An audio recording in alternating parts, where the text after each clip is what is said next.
साथ में हूं आसिफ रशीद। बुलेटिन की शुरुआत बात सबसे पहले करेंगे राज्यसभा की, जहां पर एक और बयान वजारत दाखिला की तरफ से सामने आया है और जम्मू कश्मीर को लेकर यह बयान दिया गया है, जहां पर जम्मू कश्मीर के अंदर मिलिटेंट मुखालिफ कार्रवाइयां इस वक्त चल रही हैं।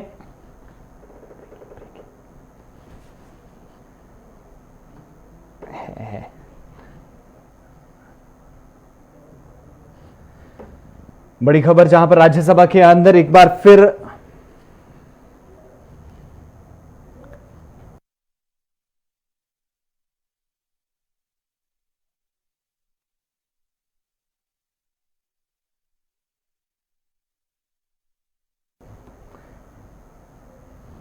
चलिए राज्यसभा के अंदर जहां पर बड़ा बयान वजारत दाखिला की तरफ से दिया गया और दरअंदाजी और के साथ साथ मिलिटेंट मुखालिफ ऑपरेशन जम्मू कश्मीर के अंदर, इसके मुतालिक जानकारी दी गई है। जम्मू कश्मीर में रवां बरस 168 मिलिटेंट हलाक हुए हैं। 9 मिलिटेंटों को अब तक इस साल गिरफ्तार किया गया है। वजारत दाखिला की तरफ से राज्यसभा के अंदर एक सवाल के जवाब में जो जानकारी दी गई है, और इस साल अब तक पहले 7 महीनों के अंदर पाकिस्तान की तरफ से 47 मरतबा सरहद पर दरअंदाजी की कोशिश हुई है, जिनमें 27 मरतबा दरअंदाजी हुई है। यानी पाकिस्तान की तरफ से करीब 50 मरतबा अब तक दरअंदाजी की कोशिश की गई है। और वजारत दाखिला के बयान के मुताबिक जो इस वक्त आपको बताते चले, इस बयान के मुताबिक कि सरकार की तरफ से जो आंकड़े जारी किए गए हैं, अब तक 9 मिलिटेंट गिरफ्तार किए गए हैं। साल 2020 में पहले 7 से 8 महीनों के दौरान 7 मिलिटेंट गिरफ्तार हुए हैं, 168 की मौत हुई है। और सरकारी बयान के मुताबिक 47 मरतबा पाकिस्तान की तरफ से दरअंदाजी की कोशिश की गई है, जिनमें 27 मरतबा पाकिस्तान कामयाब भी हुआ है। इसके अलावा जानकारी यह भी दी गई है आज कि मिलिटेंट मुखालिफ कार्रवाइयां जो चल रही हैं, उनमें तेजी जरूर आई है, लेकिन मिलिटेंटों की तरफ से जो कार्रवाई, जो मिलिटेंटों के हमले थे, उसमें इस साल जरूर कमी देखी गई है।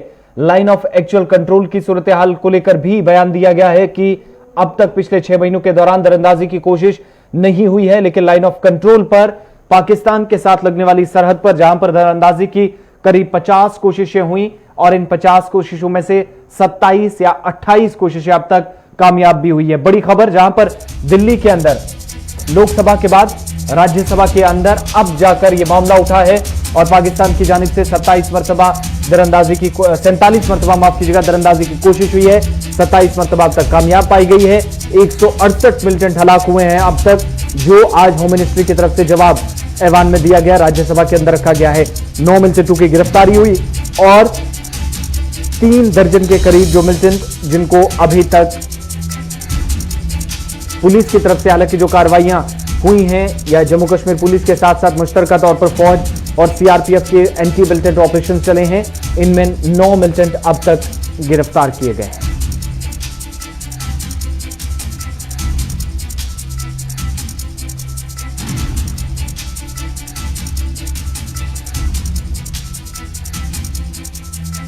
सर, मुझे जम्मू कश्मीर के बारे में, वहां एम्प्लॉयमेंट के बारे में आपका ध्यान आकर्षित करता हूं।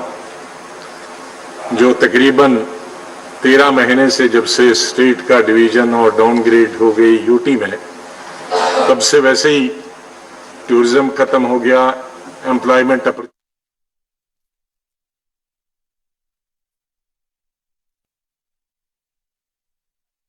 सरकार की तरफ से जवाब और सरकार को घेरने की कोशिश भी हिज़्ब इख्तिलाफ की तरफ से की जा रही है। जम्मू कश्मीर के साबिक वज़ीर आला और कांग्रेस के सीनियर रहनुमा राज्यसभा के रुकन गुलाम नबी आजाद ने अब से थोड़ी देर पहले ऐवान के अंदर जम्मू कश्मीर के अंदर बेरोजगारी का मामला, नौजवानों का मामला उठाया और साथ ही साथ सेल्फ हेल्प ग्रुप इंजीनियर्स को लेकर जो 10 जुलाई को फैसला सरकार की तरफ से लिया गया था, उनको लेकर आज ऐवान के अंदर गुलाम नबी आजाद ने बात की। सर, मुझे जम्मू कश्मीर के बारे में, वहां की अनएम्प्लॉयमेंट के बारे में आपका ध्यान आकर्षित करता हूं। जो तकरीबन 13 महीने से, जब से स्टेट का डिवीजन और डाउनग्रेड हो गई यूटी में, तब से वैसे ही टूरिज्म खत्म हो गया, एम्प्लॉयमेंट अपॉर्चुनिटीज सब खत्म हो गई और किसी तरह की कोई भी इकोनॉमिक एक्टिविटी 13 महीनों से नहीं। अनएम्प्लॉयमेंट खत्म करने के लिए पुरानी सरकारें जब इलेक्टेड गवर्नमेंट होती थी तो प्रयास करती थी।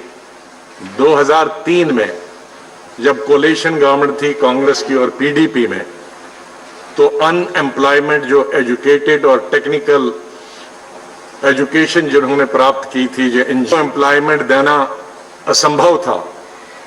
इसलिए सरकार ने एक self help group of engineers की स्कीम बनाई। पूरे देश में तो महिलाओं की सेल्फ हेल्प ग्रुप थे, लेकिन जम्मू कश्मीर शायद एक ही स्टेट था जहां self help group of unemployed engineers था।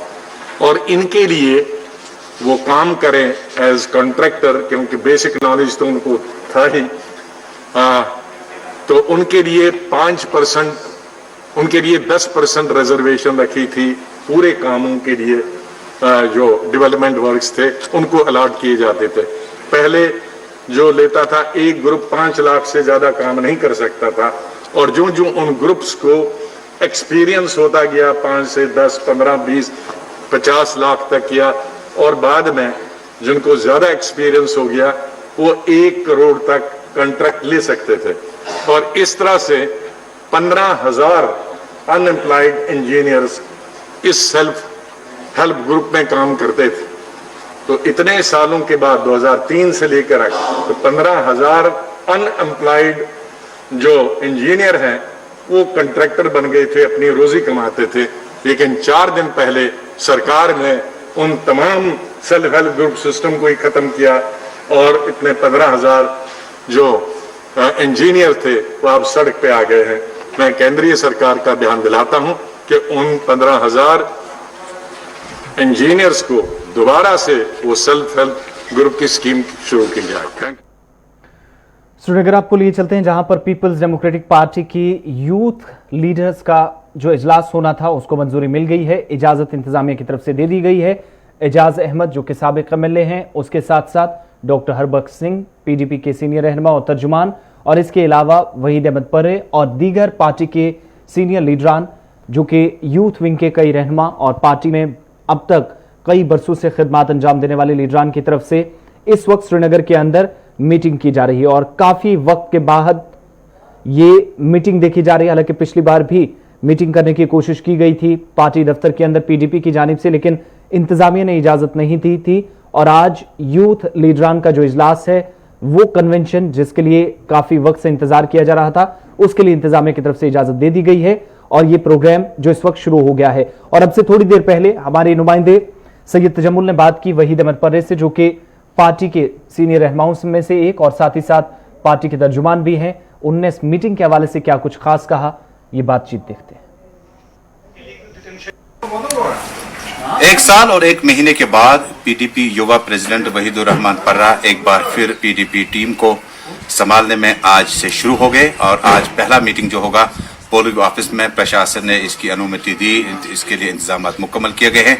लेकिन मीटिंग के दौरान ही हम मौजूद हैं इस वक्त वहीदुर रहमान पर्रा से बातचीत करेंगे। बहुत बहुत शुक्रिया वहीद। क्या एजेंडा आज की इस मीटिंग का होगा कि 1 साल के बाद बदलती तस्वीर पे बात होगी या मौजूद तब्दील होगी? देखिए, हमें 1 साल 1 महीना हुआ बंद हुए, और ये मतलब 1 साल गैर जमहूरी तरीका जो कश्मीर के साथ अपनाया गया उस पर बात होगी सबसे पहले। 5 अगस्त से लेकर जो आज तक खामोशी, जो सख्ती कश्मीरियों के साथ हुई, और जो गैर का आईनी तरीका अपनाया गया कश्मीर में, गैर जमहूरी तरीका, उन सब चीज़ों पे हम बात करेंगे और बिना खौफ और हिरास के बात करेंगे। ये लोग चाहे कितनी भी सख्ती करें, हम डरेंगे नहीं इन सब चीज़ों से। They have locked up us, they have detained us, और बिना चार्जेस के बंद किया है। हमें पता भी नहीं हमें बंद रखा है नहीं रखा है। हम बाहर निकलना चाहते बोलते आप बंद है, हाउस अरेस्ट है, और जब हम पेपर्स मांगते कहते हैं आप हमारे पास कोई डॉक्यूमेंट ही नहीं है। तो इलीगली यहाँ अनऑफिशियली एक अलग ही स्टेट चल रही है। आपके बारे में एक परसेप्शन है कि आप मैडम के बड़े नजदीक हैं। क्या ये माने कि इस मीटिंग में मैडम बराबर इन्वॉल्व रहेंगी जो आज की मीटिंग है? हमने महबूबा जी से बात तो की है, क्योंकि लेकिन महबूबा जी को अब आपको भी पता है 1 साल से ज़्यादा वक्त हुआ है, पीएस से भी ट्रेन किया है, और बहुत ज़्यादा सख्ती है उनके घर पे, पूरे मकान को सब जेल बना दिया है। और हमारी मुश्किल से कभी फ़ोन पे बात होती है। लेकिन आपको ये देखना है कि इस वक्त जब पूरे मुल्क में पार्लियामेंट चल रही है, कल पार्लियामेंट में इन्होंने कहा कि कोई भी शख्स हाउस अरेस्ट में कश्मीर में नहीं है। न सिर्फ इतना कहा, मतलब they are hide into the highest temple of democracy. Not that कि उसके बाद भी जब आप बात करोगे इनसे, ये कहते कि हमारे खिलाफ इन्होंने कैंपेन चलाई, कहते ग्राउंड पे रिलेवेंट नहीं। अगर हम रिलेवेंट नहीं, हमें छोड़ दीजिए, हम लोगों से बात करेंगे अपनी, हमें तो आपसे कोई सपोर्ट नहीं चाहिए, कोई उम्मीद नहीं चाहिए कुछ पर। तो ये जो पूरा माहौल इन्होंने बनाया कि सिलेक्ट टू स्पेस दे रहे हैं, और न सिर्फ इतना कि बल्कि इन्होंने पूरा यहाँ पे खौफ हिरास का माहौल बना। तो आखिर पे ये होगा, क्योंकि आपकी मीटिंग शुरू हो रही है और क्या कुछ होगा आप हम वहाँ सुनेंगे। मुझे बताएं कि ये जो मीटिंग है आज से आप एक दिन के लिए आज फ्री हैं कि आप कल से आप जो है लोगों के पास जा सकते, लोग आपके पास आ सकते? उम्मीद करते हैं कि हम ये मतलब रिहाई होगी हमारी और रिहाई होनी चाहिए, लेकिन जैसा पुलिस हो रही है वो कहते हैं आपको मीटिंग करने देंगे उसके बाद फिर बंद करेंगे। तो ये तो हालत है, मतलब यहाँ पर कुछ भी चलता है इस वक्त और कोई पूछताछ नहीं है। एमओएस होम पार्लियामेंट में कह सकते हैं कि लोग छूटे और कोई छूटा नहीं है, तो ये तो हालत है। एक आखिरी सवाल, जैसे पार्लियामेंट में कोई बात अभी तक डॉक्टर अब्दुल्ला की तरफ से नहीं की, हाँ उन्होंने कहा कि ऑक्सीजन की कमी है बहुत ज़्यादा, तो महबूबा मुफ्ती भी बंद हैं। क्या आपके जो एमपीज़ हैं या बकिया पार्टी के गुपकार डिक्लेरेशन में सब सिग्नेटरीज एक साथ हैं, क्या आप मानते हैं कि ऐसी बातें अभी पार्लियामेंट में शायद हो सकती है? नहीं, हमें उम्मीद है कि हमारे मेंबर पार्लियामेंट जो है वो तो बात करेंगे, फयाज साहब से हमारी बात हुई, वो तो मसला उठाएंगे और उम्मीद करते हैं कि फारूक साहब भी, मसूदी साहब भी, अकबर लोन साहब भी वहाँ पे है, वो कश्मीर के सारे नुमाइंदे, उनको भी बात करने का पूरा मतलब हक भी है और वो हमें उम्मीद है पूरा कि वो बात करेंगे और कश्मीर के मसले पर बात करेंगे ताकि लोगों को कम से कम ये लगे कि वहाँ पर कोई नुमाइंदगी नहीं है। बहुत बहुत शुक्रिया। वहीदुर रहमान पर्रा पीडीपी के यूथ प्रेसिडेंट के मुताबिक आज की मीटिंग एक नई शुरुआत, नई सोच और पुरानी बातों को याद दिलाना होगा कि 4 अगस्त के बाद बदलती तस्वीर में पीडीपी का रुख और पीडीपी की सोच कहां तक पहुंची है और क्या कुछ किया जाना चाहिए था। पार्लियामेंट से लेकर जम्मू कश्मीर के यूटी में मुख्तलिफ अफसरान की तरफ से बताया जाता है कि कोई भी शख्स डिटेंशन में नहीं है, लेकिन उन्हें बताया कि आज के दिन के लिए अनुमति मिली है कि अब तक कल बाहर आने देंगे या नहीं आने देंगे। चलिए, श्रीनगर से इस वक्त बड़ी खबर आ रही है। कौमी तहकीकाती एजेंसी की एक और बड़ी कार्रवाई हुई है। एनआईए की कार्रवाई श्रीनगर के अंदर देखने को मिल रही है। छापेमार कार्रवाइयां मुतअद्दिद मकामात पर और वादी में। एनआईए की इस कार्रवाई के तहत इस वक्त श्रीनगर के अंदर मुख्तलिफ मकामात पर छापेमारी की जा रही है और अभी तक की इतलात के मुताबिक डॉक्टर फारूक अब्दुल्ला रुकन पार्लियामान, उनके करीबी जो उनका रिश्तेदार बताया जा रहा है, उनके होटल पर छापेमारी हुई है। पुलिस और सीआरपीएफ की मदद से एनआईए श्रीनगर के मुख्तलिफ इलाकों के अंदर इस वक्त ये कार्रवाई कर रही है। सैयद तजम्मुल श्रीनगर से बराह रास्त हमारे साथ हैं। सैयद, क्या कुछ तफसीलात हैं, किन किन मकामात पर कार्रवाई हो रही है? न सिर्फ कौमी तहकीकाती ब्यूरो एनआईए की तरफ से बल्कि अब इनकम टैक्स महकमा जो है मुख्तलिफ होटल वगैरह में छापेमारी का सिलसिला आज तेज हो गया। आपको याद होगा कि गुज़श्ता 1 साल के दौरान एनआईए ने अपना रोल जो है जम्मू कश्मीर में निभाना शुरू किया और बहुत जगह जो पॉलिटिशियंस और ब्यूरोक्रेट्स या कम्युनिटी यहाँ की है, कहीं ना कहीं छापामारी हुई, उसमें न आग देखा गया न ताव। और न सिर्फ आज के इन होटलों में जो होटल है वो करीबी रिश्तेदार है डॉक्टर अब्दुल्ला का, जो कि इस वक्त पार्लियामेंट में जम्मू कश्मीर के हवाले से नुमाइंदगी कर रहे हैं। इसके अलावा बहुत सारे मकामात हैं जिन पर खदशा था एनआईए को और इनकम टैक्स को कि काफी ज्यादा मामला जो हैं उन्हें हल नहीं किए गए हैं, जिसकी वजह से यह छापामारी सुबह से तेज हुई। इससे कबल आसिफ रशीद, आपको याद होगा कि दक्षिणी कश्मीर के इश्कोजा से लेकर पट्टन के हमरे इलाके बहुत जगहों पर छापामारी हुई, जहां पर एलओसी ट्रेड में जो लोग मुलविस हैं या जो लोग काम करते हैं, कई लोगों को बताया जाता है कि वो इस काम में अपने बिजनेस के साथ साथ कई गैर कानूनी काम में भी मुलविस हैं। तो जिसके बाद क्या ये कोई लेन देन का मामला है या कुछ और चीजें जो एनआईए के नोटिस में आई हैं जिसके बाद ये तलवार लटकी इन लोगों पर? देखिए, 2 माने निकाले जा सकते हैं। कश्मीर में जब भी कुछ छापामारी होती है तो कहते हैं कि ये कोई सियासी मामला, ऐसा कुछ भी नहीं होता, बाज़ औक़ात होते हैं। लेकिन आज की जो छापामारी है ये उस तरह में ली जाती है कि अगर कोई अपार्टमेंट बना है तो इस अपार्टमेंट को बनाने में कितनी माली मदद मिली है और कहां से मिली है। जो ट्रस्ट बनाए गए हैं उसमें पैसा आया तो ट्रस्ट किसके नाम पर है। उसके बाद जो इनकम टैक्स का रेट इस वक्त कई जगहों पे जारी है, काफी सारे मामला हैं जहां इनकम टैक्स के भी बाहर बहुत सारे मामला हैं और वाजिबुल अदा इनकम टैक्स 5-5, 6-6 सालों का बहुत सारे। तो ताजिरों के अलावा कुछ पॉलिटिकल लीडर्स के नाम भी सामने आए हैं क्या? देखिए, जम्मू कश्मीर में बहुत सारे पॉलिटिकल लीडर्स के इस तरह के बिजनेस यूनिट जिसमें बीएड कॉलेज है उस पर आज छापामारी हुई जो कि सोबरा में है। उसके बाद एक होटल है जो कि डलगेट में है और जो कि doctor Farooq Abdullah national conference के सरपरस्त और लोकसभा मेंबर के करीबी रिश्तेदारों में से एक माने जाते हैं, उन पर छापामारी हुई। उसके बाद कई एक शोरूम्स है जिनमें बड़ी महंगी गाड़ियां कहीं ना कहीं बिलवास्ता तौर पर कहीं ना कहीं किसी सियासतदान के रिश्तेदार हो सकते हैं। और ये छापामारी का सिलसिला आगे भी जारी रहेगा, लेकिन छापामारी के बाद एनआईए ने या इनकम टैक्स ने जो चालान पेश करना होगा, उम्मीद करते हैं उसमें होम बताया जा रहा है कि 7 बजे के आसपास ये कार्रवाई शुरू हुई है। तकरीबन मजीद वक्त कितना लग सकता है, क्योंकि बहुत सारे मकामात पर इस वक्त एक साथ ही कार्रवाई चल रही है? आसिफ, अमूमन ये कार्रवाई 5:30 गर्मी में शुरू हुई। अब चूंकि सर्दियां तकरीबन शुरू हुई और आज 7 बजे के बाद मुख्तलिफ जगह पर छापामारी हुई और मुझे लगता है कि 1-1.5 बजे तक ये चलेगा।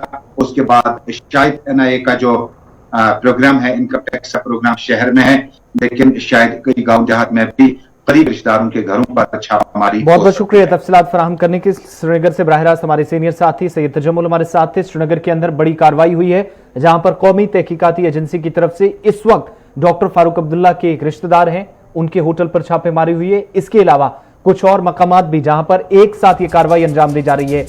6 और 7 बजे के दरमियान कार्रवाई जो शुरू हुई थी और इस वक्त करीब 5 घंटों से ये कार्रवाइयां चल रही हैं। छापामार कार्रवाइयों के दौरान श्रीनगर के मुख्तलिफ होटलों और दीगर जो कारोबारी इदारे हैं, जहां पर बताया जा रहा है कि एनआईए की खुसूसी टीमें सुबह सुबह पहुंची हैं। जम्मू कश्मीर पुलिस और सेंट्रल रिजर्व पुलिस फोर्स के एहलकारों की मदद के साथ इस कार्रवाई को अंजाम दिया जा रहा है।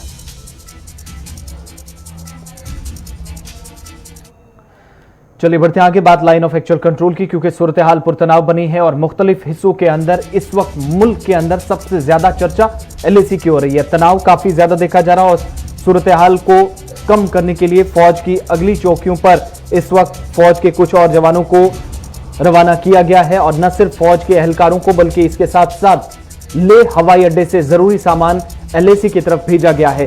4 अलग अलग तस्वीरें हम आपको बताएंगे, जहां पर एक तरफ खाने पीने का सामान, एक तरफ जो ऑयल टैंकर्स हैं, एक तरफ इंडियन एयरफोर्स अपने काम में मसरूफ नजर आ रही है, तो एक तरफ तोप खाने को भी तैयार किया जा रहा है।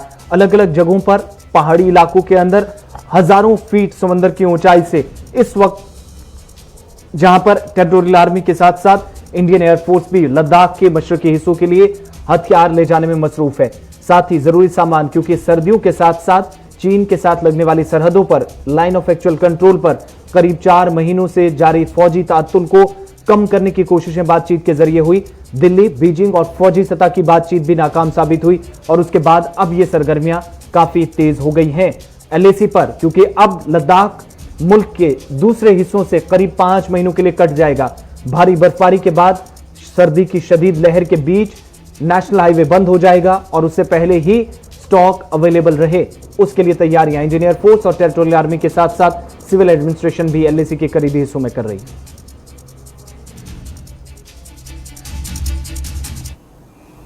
ये गर्व इसलिए बढ़ता है क्योंकि हर एक यूनिट का, हर एक ऑफिसर, जेसीओ और जवान जो इस समय लद्दाख में है, उनकी यूनिट कम से कम एक बारी और 3 से 4 बारी भी यहां पे रह के जा चुकी है।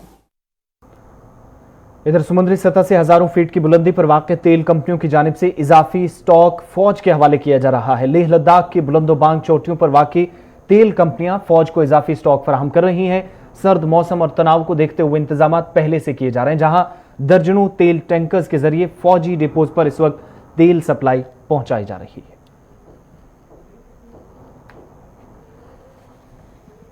तमाम डिपोज हैं।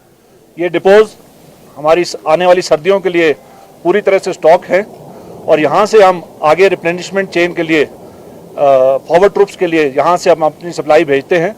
आप जहाँ पर हैं, ये फ्यूल ऑयल लुब्रिकेंट डिपो है। ये सबसे ऊंचा और सबसे बड़ा डिपो है हमारा और यहाँ से जो फ्यूल जाता है वो गाड़ियों में और ट्रूप्स के लिए बुखारियों में, जो उनको सर्दी में गर्म रख सकें।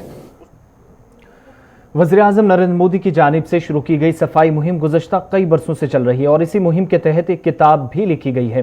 स्वच्छ भारत अभियान नामी इस किताब को मुकम्मल कर लिया गया है और 2 अक्टूबर को इस किताब की रस्म रोनमाई होने जा रही है, जब गांधी जयंती के मौके पर यह किताब दुनिया के सामने लाई जाएगी।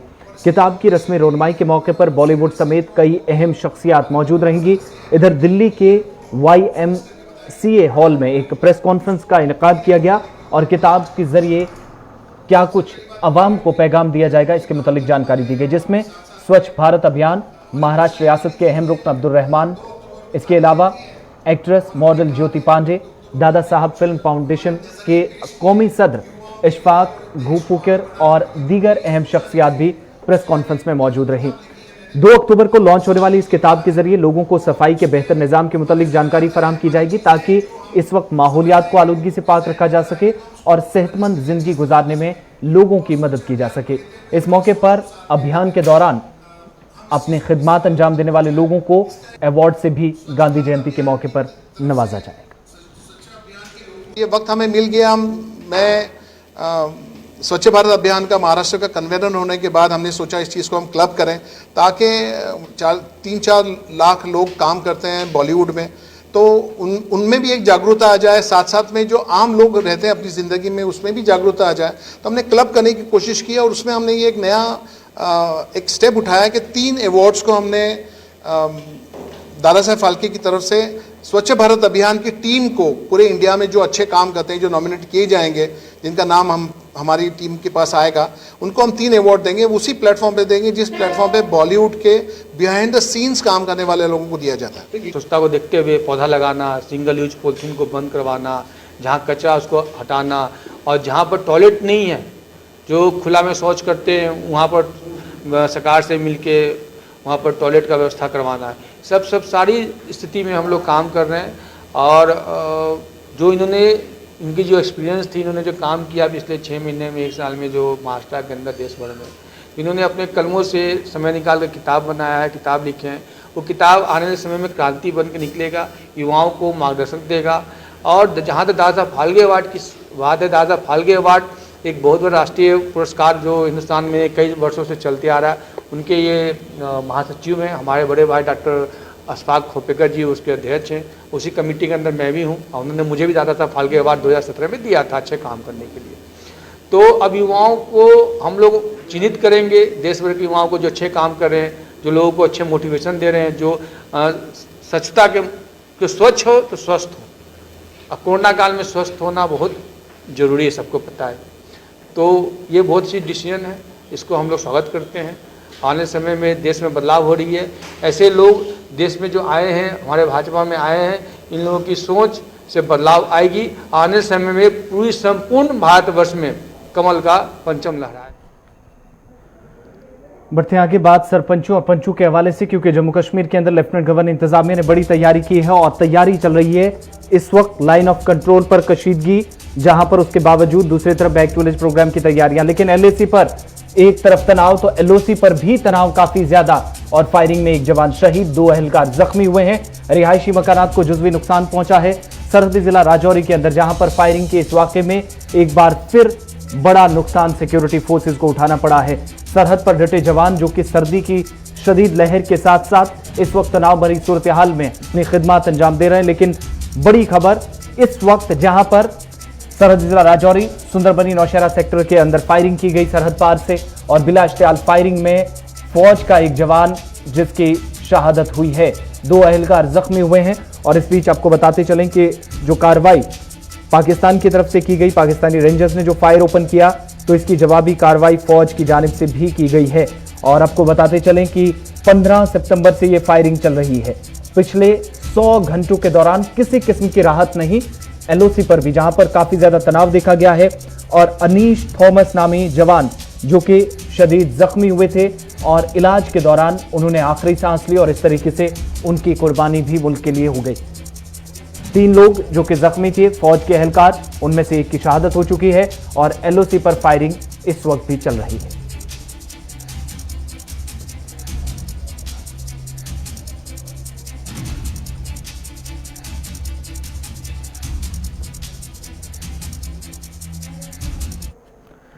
बढ़ते आगे बात जनूबी कश्मीर के, जहां पर जिला पुलवामा रहमो इलाके में अहम राब्ता पुल कई बरसों से तशना तकमील है, और राब्ता पुल ना होने की वजह से मुतअद्दिद इलाकों की आवाम जिसका राब्ता शहर या दीगर अहम हिस्सों से इस वक्त मुनक़ता है और कई तरह की मुश्किलात से आवाम को गुजरना पड़ रहा है। लोगों ने शिकायत करते हुए कहा कि अगरचे उन्होंने कई मरतबा महकमे से रुजू किया, ताहम करीब 3 बरसों बाद भी हालात ज्यों के त्यों हैं। पुल का काम मुकम्मल ना होने पर लोगों में सख्त नाराजगी पाई जा रही है, जिसे लेकर जिला तरक्याती कमिश्नर से मामले में मुदाखलत की अपील की गई है।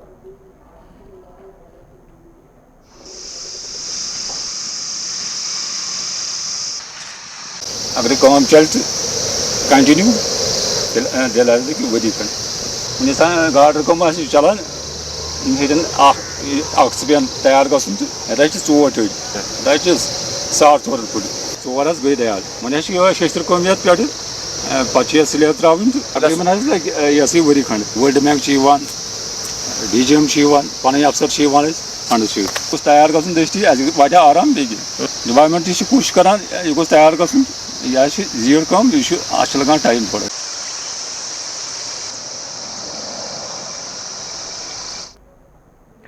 चलिए बात अब कोविड-19 की। मुल्क के अंदर कोविड-19 का कहर जारी है, लेकिन जम्मू कश्मीर के अंदर भी मजीद 20 अमवात की खबर पिछले 24 घंटों के दौरान है। इस तरीके से मरने वालों की तादाद जम्मू कश्मीर के अंदर भी इस वक्त कोविड-19 की वजह से 930 से तजावुज कर गई है।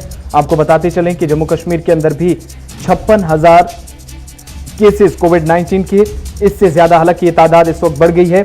बड़ी खबर जम्मू कश्मीर के अंदर, जहां पर कोविड-19 का कहर मुल्क की मुख्तलिफ रियासतों और मरकज के जेर इंतजाम इलाकों में है, तो हिंदुस्तान की तमाम रियासतों और यूनियन टेरिटरीज के साथ साथ इस वक्त जम्मू कश्मीर के अंदर भी तबाही के मनाजिर देखे जा रहे हैं। 57,000 के करीब मुतासरीन की तादाद पहुंच गई है। शरह अमवात में जम्मू सूबे के अंदर इजाफा हुआ है और अगर 24 घंटों की बात करें तो 1329 नए मामले जम्मू कश्मीर में रिपोर्ट किए गए हैं। वहीं मुल्क में कोरोना वायरस की बढ़ती हुई तादाद के साथ इस जानलेवा वबा से निजात पाने वालों की तादाद में तेजी के साथ इजाफा जरूर हुआ है। 24 घंटों में 82,000 से ज्यादा अफराद शिफायाब हिंदुस्तान के अंदर हुए हैं और एक दिन में कोरोना से शिफायाब होने वालों का ये सबसे बड़ा रिकॉर्ड है, सबसे बड़ी तादाद सामने आई है। लेकिन इस बीच अच्छी खबर इसलिए भी नहीं क्योंकि इसी अरसे के दौरान 1290 कोरोना के मरीज जो इस दुनिया से चल बसे, 1290 लोगों की मौत हुई है। और मरकजी वजारत सेहत की जो ताज़ा तरीन आदादोशुमार हैं, जो जारी किए गए आंकड़े हैं, उनके मुताबिक 24 घंटों के दौरान कोरोना वायरस को मात देने वाले लोगों की तादाद 82,961 तक जरूर पहुंची, लेकिन मजमूई तादाद जो इस वक्त मुतासरीन के साथ साथ शिफायाबी की शरह में जरूर इजाफा देखा गया है।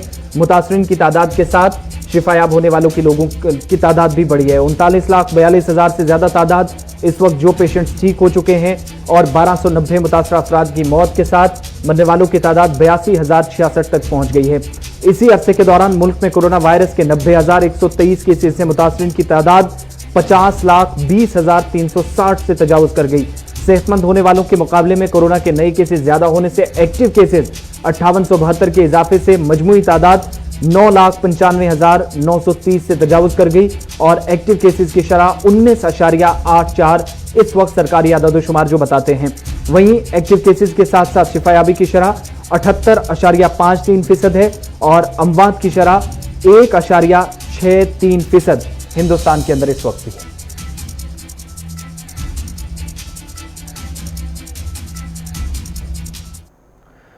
इस बीच जम्मू कश्मीर इंतजामिया का एक और बड़ा फैसला आपको बताते चलें, जहां पर जम्मू कश्मीर इंतजामिया की तरफ से उन सभी लोगों को, लीडरान को नोटिस जारी कर दिए गए हैं जो सरकारी रिहाइशगाहों पर रहते हैं। बड़ी खबर श्रीनगर से आपको बताते चलें कि इस वक्त तमाम तरह की तैयारियां जहां पर कोविड-19 से लड़ने के लिए एक तरफ की जा रही हैं,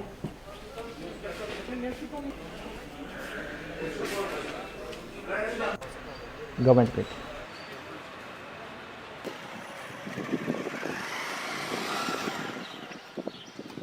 कर रही है। मौजूदा सूरत हाल में इस वक्त तमाम वो इकदाम किए जा रहे हैं जिससे लोगों को इस वायरस से बचाया जा सके। लेकिन जम्मू कश्मीर इंतजामिया ने सियासी रहनुमाओं के नाम नोटिस भी जारी कर दिया है।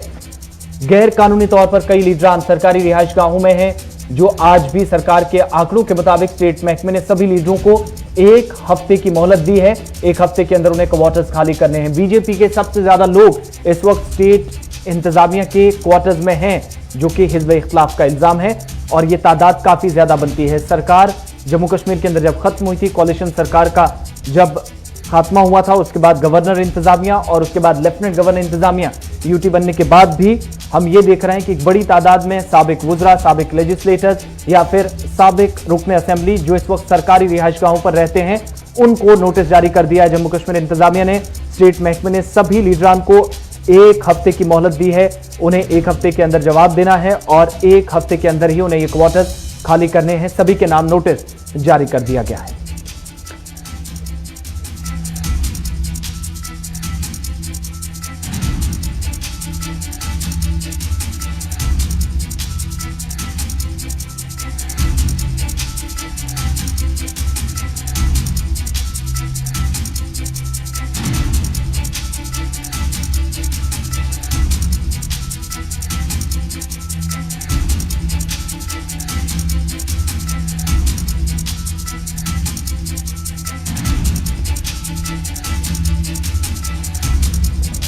चलिए श्रीनगर से एक और बड़ी खबर आ रही है। पीडीपी यूथ लीडरान की मीटिंग थी और इस बीच पार्टी के जो मरकजी दफ्तर है वहां पर बताया जा रहा है कि पार्टी के सीनियर रहनुमा गुलाम नबी लोन हांजूरा इस वक्त मरकजी दफ्तर पहुंच गए हैं।